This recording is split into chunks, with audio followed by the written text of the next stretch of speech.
Before we get out of here with kind of previewing the upcoming matchup against the Browns, which I mean, this year it's kind of like, oh boy, this is going back to 2001 or something. But before we do that, one quick topic I wanted to talk about.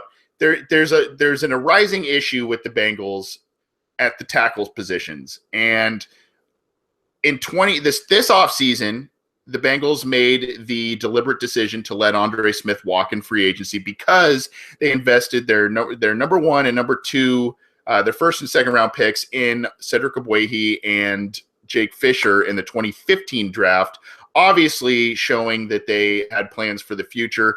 Andrew Whitworth is now in his mid-30s. He was drafted in 2006, so he's been with the team for 11 this is his 11th season now. There's not really true wear and tear on him. He's been a very durable and a very, very probably a top 3 tackle ever to play for the Bengals, which is saying something given that one of them is in the Hall of Fame. But that being said, his play has dipped along with the rest of the offensive line. His play has dipped this year. Andrew Whitworth's has. And Cedric Ogbuehi was given the right tackle starting spot this year, and it's been a disaster. He has been benched. He's been rotated in with Eric Winston. Jake Fisher got some significant snaps last week at right tackle in relief of Ogbuehi against the Eagles. So there's now a lot of news that have come out this week, and I'll start with you, Connor. One piece of news is that Whitworth, and this is a breath of fresh air, even though he hasn't played to his Pro Bowl level that we've become accustomed to. Whitworth has made it known that he wants to return to the Bengals in 2017. And again, he will now be in his mid to late 30s at that point. I don't have his birthday in front of me, but I do know. Right now. Okay, he'll be in his mid 30s. He wants to return to be the team's left tackle in 2017.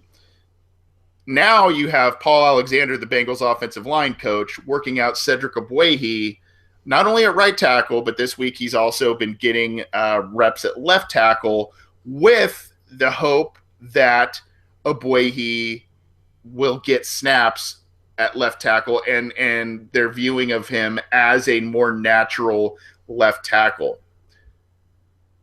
What do you think the Bengals should do? I mean, again, there's still a handful of games to be played this year. The Bengals are going to try and do what they can to get scrape together the division, as we just were talking about. But in the event that they cannot win the games they need to win, and it's really looking to 2017, what do the Bengals do on the offensive line? Do they keep Whitworth and do a Band-Aid type of situation with him still letting those Fisher and Ogbuehi groom? Or do they say, thanks for everything, Whit, appreciate it.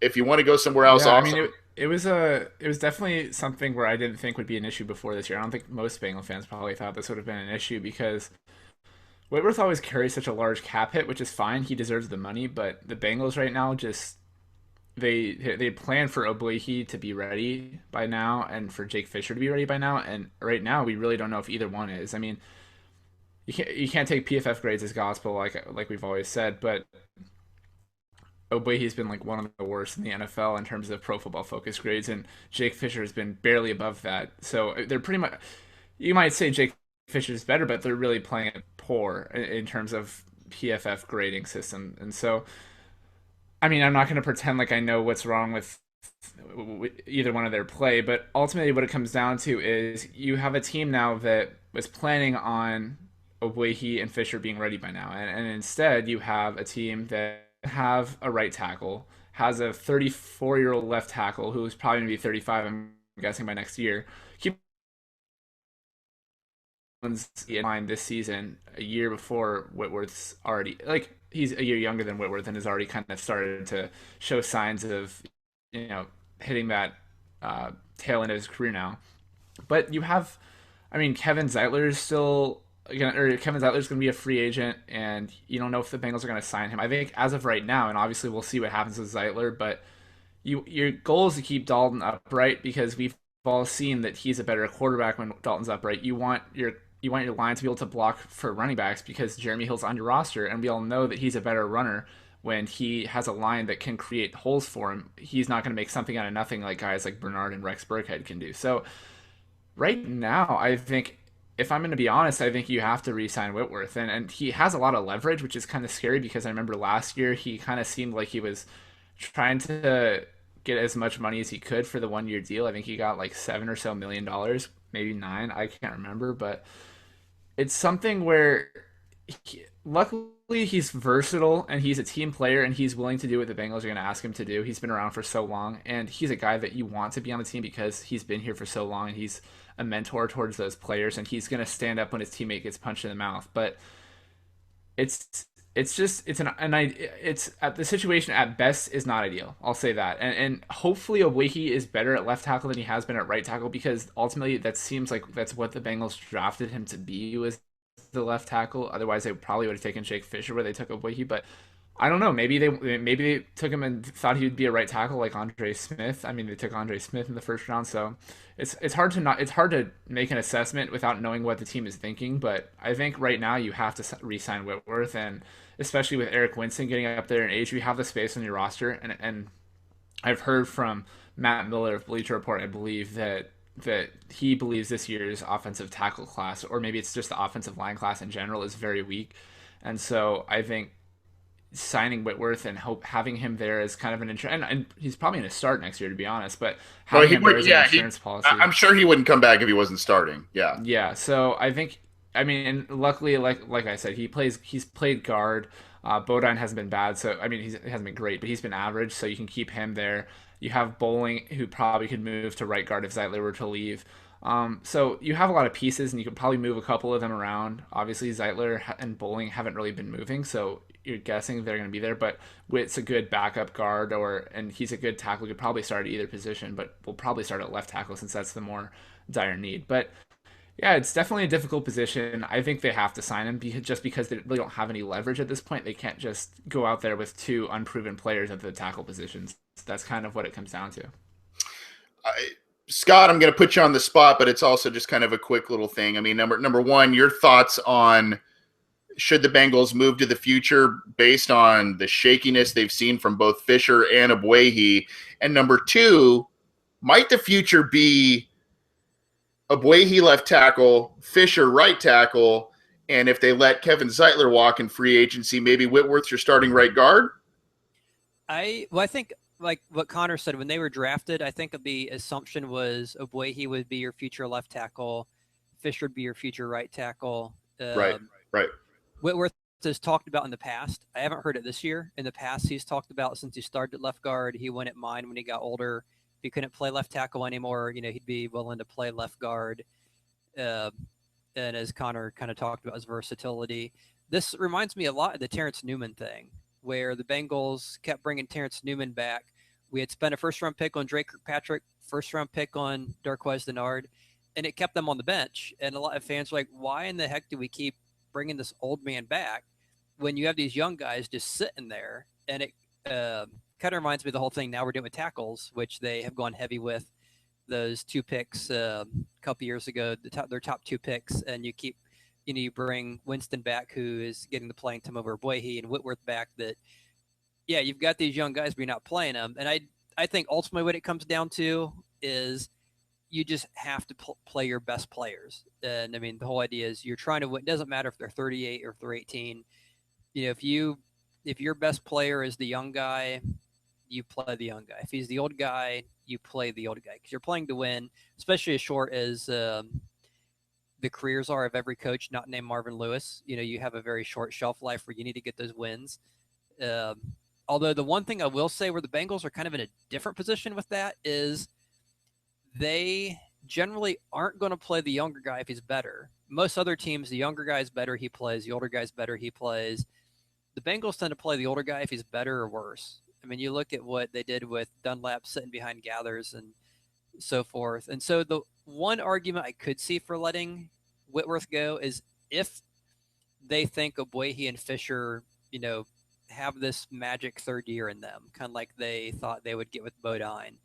If they think they see, and they kind of have gotten it for what it's worth. He's improved. He hasn't been great, yeah. but he's taken steps. And if they think that's going to be the case with the Boyhe or Fisher. The only way I think they're going to get on the field is if you let Whitworth go, because I don't think if they outplayed Whitworth and Whitworth's on the roster, I don't think Whitworth's going to get benched. So if they think one of them is going to step up, that's kind of the only way he would make it. They'd make it on the field. I think most teams probably wouldn't do that. They'd say, hey, the young guy's better. We're playing him. We don't care. I don't see the Bengals doing that.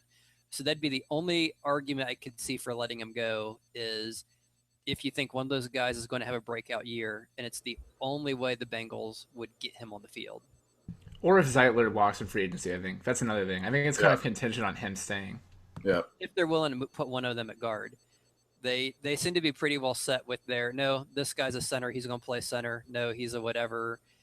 They talk about versatility, but they don't seem to do it as much as I think the fans wish they would. Well, yeah, and then if you look at then you're talking about maybe one of these young guys playing guard.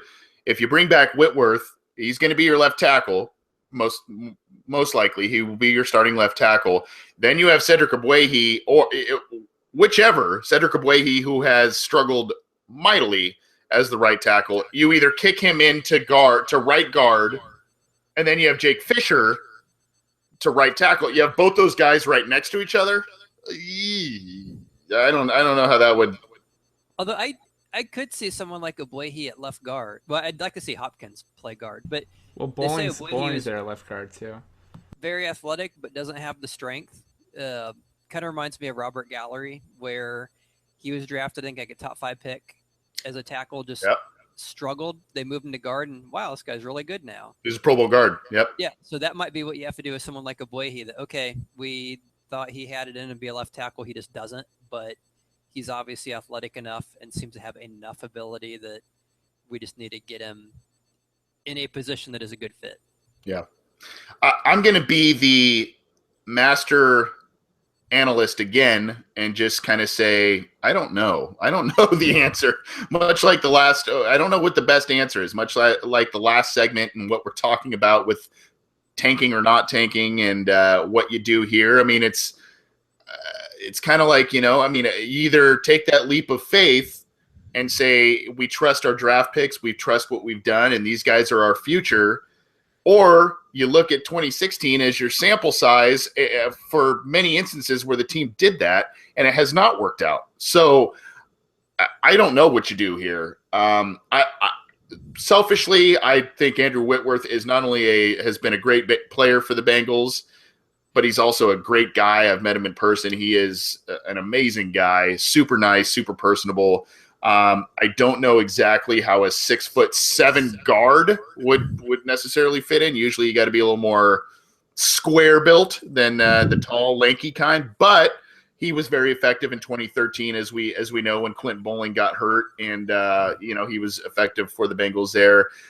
His play has dipped this year, so I don't know. For what it's worth, he's still been a really good player. He's been well above average, but he's up there in age. It's kind of scary. Yep. So that's kind of, I think we all kind of say, well, I see it one way and I see it the other way too. I think that's I don't think any of us really know the answer. I think, right. Like you said, AC, I think it's just really like all these questions. It makes me really have like an understanding of how difficult it actually is to be the front office in this situation, especially because a lot of it's contingent on Zeitler returning, which are you going to overpay him? Are you going to not pay him? Are you going to, it's, oh my gosh, so many things. Yeah. And then, go ahead, Scott. This is one of the beauties of the NFL having the salary cap is you get to have this discussion because you look, the stadium right next to Paul Brown Stadium where the Reds play, where they don't have a salary cap, and you have to tank. I mean, you have a limited window where you can be good for this window, but unless you have unlimited funds, once that window's gone, you have to sell off. You have to get those high picks. You have to get those minor league guys. You have to build it back up and hope for another run, 4 or 5 years down the road. You get your little window where you can try to win. And you go, what in the NFL, you don't have to do that. You can pretty much try to win every year. And that's one of the awesome things that lets us have this discussion. If we were discussing a Reds podcast, it would be, well, a no-brainer. Well, of course you have to tank because you have nothing to play for the next 2 years. And that's kind of one of the nice things about the NFL is you have that ability each year to be in it unless you're just like the Cowboys bounce back from 4-12. Yeah. Yeah. Well, it's going to be interesting to see how it plays out next year, and it's either the wave of the future or not. And I think it also depends on if Marvin Lewis stays, because I think if Marvin Lewis stays, I think he's going to do one of those rental contracts to Andrew Whitworth to get him to stay there, let those young guys develop a little more, which might not be a terrible idea based on what we've seen from particularly Oboihi this year. We'll see.